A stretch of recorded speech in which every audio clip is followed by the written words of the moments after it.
Hey everyone, thanks for joining me on another behind the scenes episode. Today we're going to be talking about how to manage your podcast and YouTube in ClickUp. So I'm going to show you some different ways that you can make your process more efficient and how you can utilize the templates that are inside ClickUp and how you can automate things to streamline it and make it a better customer experience. Um, Not that they're customers, but like a guest experience so that you can really wow your guests and use your podcast and your YouTube channel as a way to leverage potential clients and make your process better and easier because no one wants to be a guest on a podcast that's difficult or has a lot of back and forth. So I'm going to give you some tips on how to streamline that process to make it easier for you and your team and to make it better for your guests. So we're going to just hop right into it because there are different ways as in any process and any operation. Multiple ways that you could do things. It's about what makes sense for you, but this is at least a starting point if you're not sure how to utilize ClickUp for your podcast or your YouTube, but then also to help generate some ideas for you. And I'm going to show you some of the things I use for my YouTube because I don't use the same template that's in ClickUp and I do my process a little bit differently. So I'll give you a behind the scenes on that as well. Okay, let me share my screen. So we're going to hop right into it. I'm going to hide those. So right now you're looking at my ClickUp and inside our the template center in ClickUp is this podcast template. This is a universal template within ClickUp that you can access and edit. So it is not one of my templates that I provide in Back Pocket Ops membership. So we're going to start with this one as a whole folder. So you can see that there's multiple lists for to-dos, episode tracker and workflow, guests, ads and sponsors, and brainstorming. I don't utilize the brainstorming one as much because I try to track it all in the episode tracker and workflow. I think having too many lists makes it too discombobulated and makes the flow a little bit harder and more complicated, and we're all about simple. So what I'm going to talk to you about is the to-dos, episode tracker and workflow, and guests. So some of you, if you do have ads and sponsors, this one is a great list to get you started to track those ads and sponsors. For a ClickUp build that I'm doing right now, we have a separate list because the ads and sponsors don't just go to the podcast, they go to the podcast, the YouTube, they go into blogs, they go into a lot of different places. So we just keep that separate from the podcast in general. But if you're just doing podcasts or just doing YouTube, you could create a list and use this as your starting point. What I would do is add a form view that you can embed onto your website. So down here at the bottom, form, add those questions to populate the custom columns. So you would want a file you would want a question for the CTA link. You would want, I don't want to make that bigger. You'd want a place to upload the audio file from them or copy from them. And then you could record your own audio file and then where the placement they would like. You can make it a drop-down menu and then any other information you need from them. So that could be a way to organize that. And you might want to just change the statuses. So, and then the nice thing about the tasks and keeping the database in here is if you have an ad or a sponsor and you have a plan that allows you to do email, like I would also collect their email address in the custom field here on the side. I would add a custom field that says, so you can just add one that is an email section to track, and I would put that on your form directly so that you could get their email right from in the task and you could do any follow-up for the ad right within the task. So it's transparent for your team. You don't have to like bouncing back and forth between your ClickUp and your Google Drive or your email So then it just also streamlines it. If you're like, I don't need that right now, it's just a good habit to get into. I like emailing just for the efficiency out of the tasks and then also to help keep me organized. But then as my team grows, you're going to want to have those habits built in. But the three that I want to like showcase for you guys today is the to-dos. So I usually rename this into a management task list. So all your admin, all your back end, all your miscellaneous to-dos would go into this list to track for the podcast itself. So like sending out podcast invites, go through recent inquiries if you wanted to pitch people or ask people to be on the podcast. You could make that as a miscellaneous to do, or you could do it in guests as people to pitch to. The guest list is they have a form, but I like to tweak this form, especially if I'm using it for someone who is just getting started.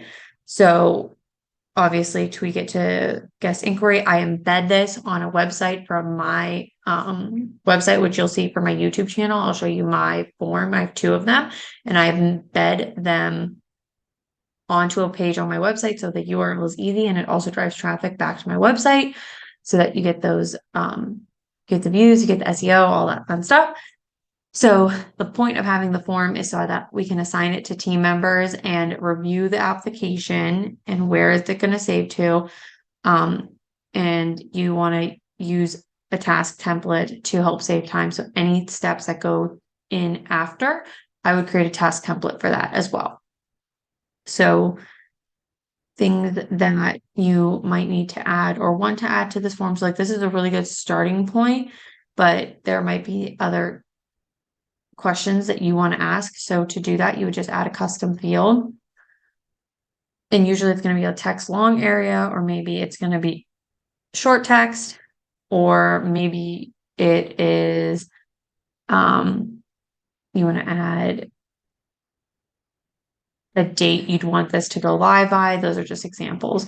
So a text long area, you just have the field name and then type it in. So I would like to, so that's the field name. Sometimes I recommend making them shorter so that they show up better on the list. So like I usually will make the field name shorter. So unique advisor story, and then I edit the question to be what I want. And then on the internal side, it's just something short and sweet, because when you go into the custom columns list, I want the master one, you'll see the fields populate. And if the questions are too long, sometimes it's hard to see or it's confusing. So that's why I like to use something shorter for the field names. But once a form is filled out, they populate, these will populate. And so any new ones will come in to filled out inquiry form. So you can track guests that you want to personally invite to fill out your form. Keep track of who's been invited, upcoming, not a good fit, and completed guests. I like to edit this a little bit when I do people's bills. I do use this template from time to time for the guests because it is such a good template for guests. So if we go to list setting, list statuses. So completed, I just changed to booked, usually because it's a little bit clear. And then I add in a,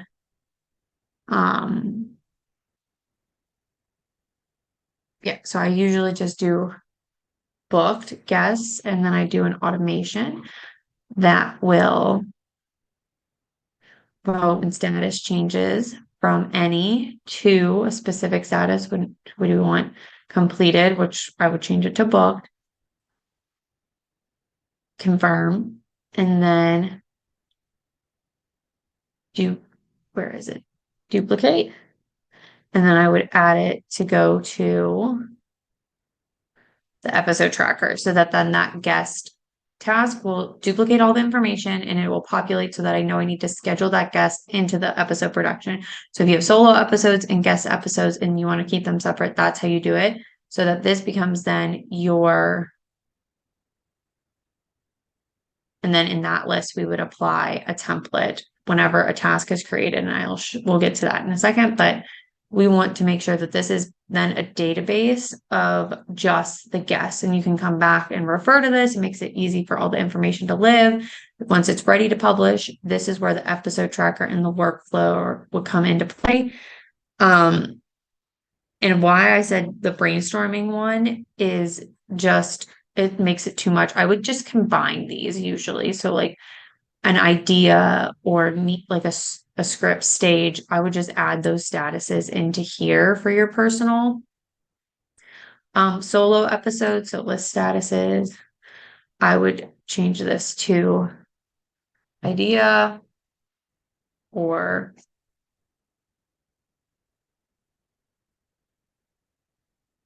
upcoming, because they also, you have to remember that the guests are going to come in here to when they get moved from that guest list, but you could put upcoming, and then we have recording, editing, edits complete. I usually change this to needs scheduled. And then publish. So that looks good. And then they provide subtask template tasks. I would just go in and modify these to your subtask process. And if you want to just only show tasks based on the status, what you could do is add an automation so that when it status changes from one status to another, you could create those subtasks. So if you want a certain subtask to wait till it gets to the editing phase, that's when it would go from any status to editing, then create the subtask template that you want.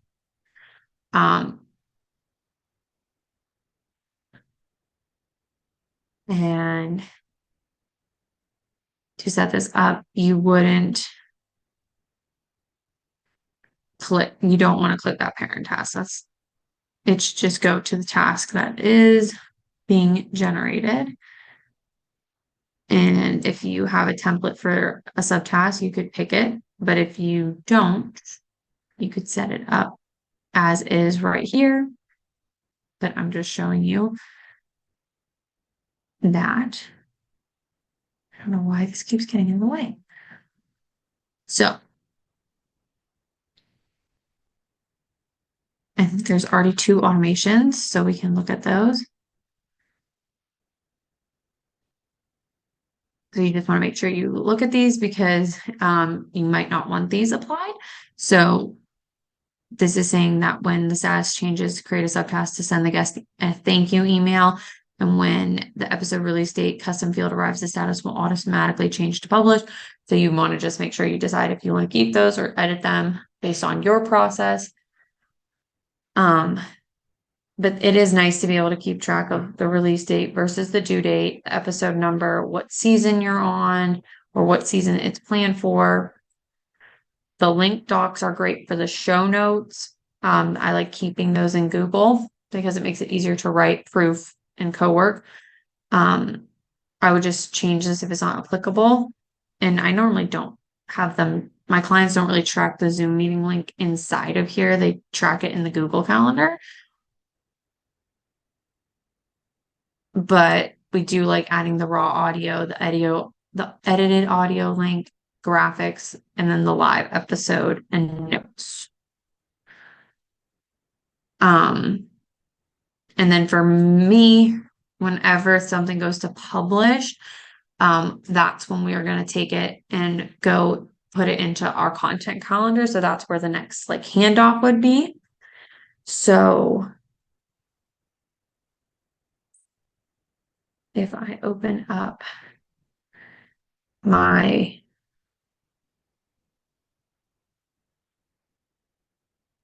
this one, because that's behind the scenes. So if you're watching behind the scenes and you've ever seen a guest, this is what they get. They get this link on my website, and it's easy for me to quickly send because I know the URL, and they book through my scheduler right here. So I'll walk you through it. So this is my scheduler. Let's just pretend to pick a time, and it has them fill out this just because, unfortunately, that is the way it works with my scheduler because my scheduler is separate.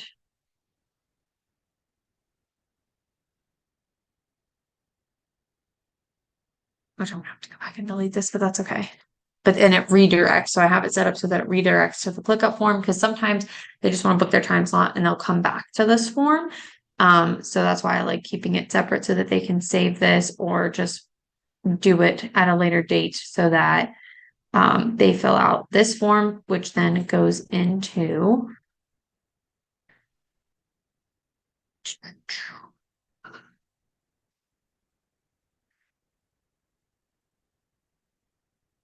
this my behind the scenes series because I have one for Thrive Over Survive and then behind the scenes, and then it'll populate to the content calendar.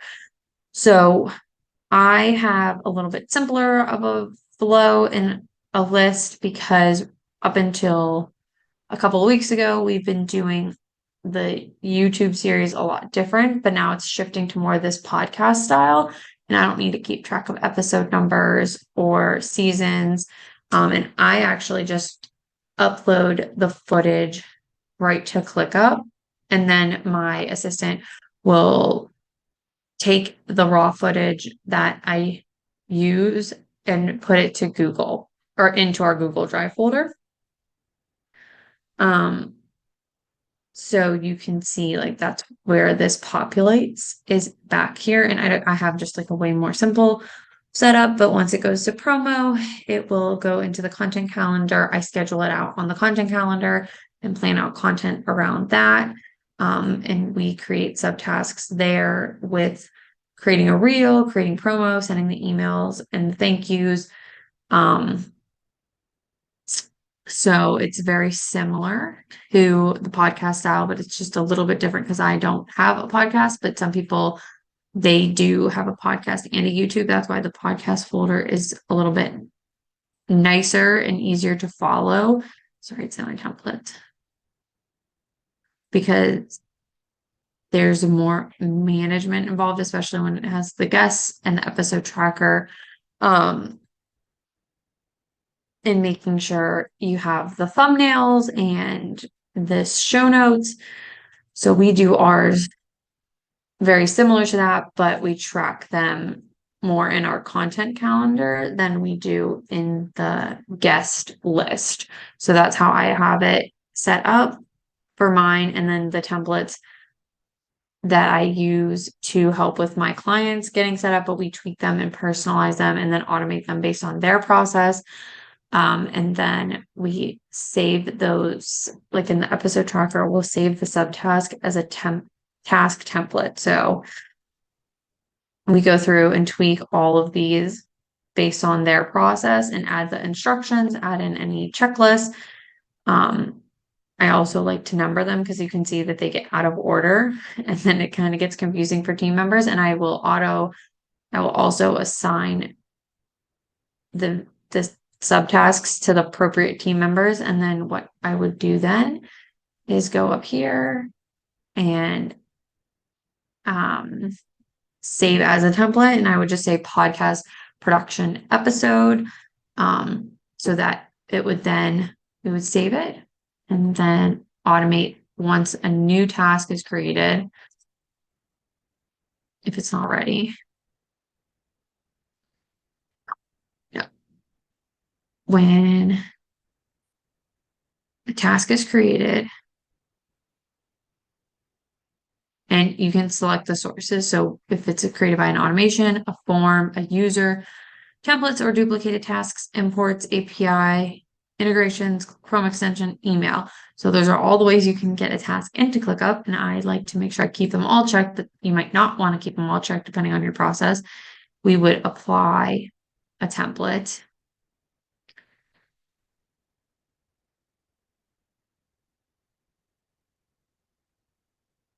So says templates can't be applied to tasks or subtasks that were created by templates. Yeah, that would make sense. But I would then click the podcast template task that would be applied. So that is a quick way to automate a lot of your process. And you can also, like I said, with emailing the guests back and forth or the ad sponsors, you can do the same thing. You could send your guest thank you emails directly from ClickUp inside the task once you get to published and send the link, because then everything would be in that task. The edited video link, the live video, or the edited video, but also the live URL should go in as well. So you could easily take that and send it out directly from the task in an email. So it just streamlines the whole process and makes it a lot easier for you and your team. So if you have any questions, feel free to drop them in the comments. If you want access to more custom templates that I have for clients, then those are in Back Pocket Ops membership. And if you want feedback on how to implement and apply this, feel free to schedule a ClickUp review with me, or you can get more support in the Back Pocket Ops membership. So make sure you like and subscribe to see more content about ClickUp.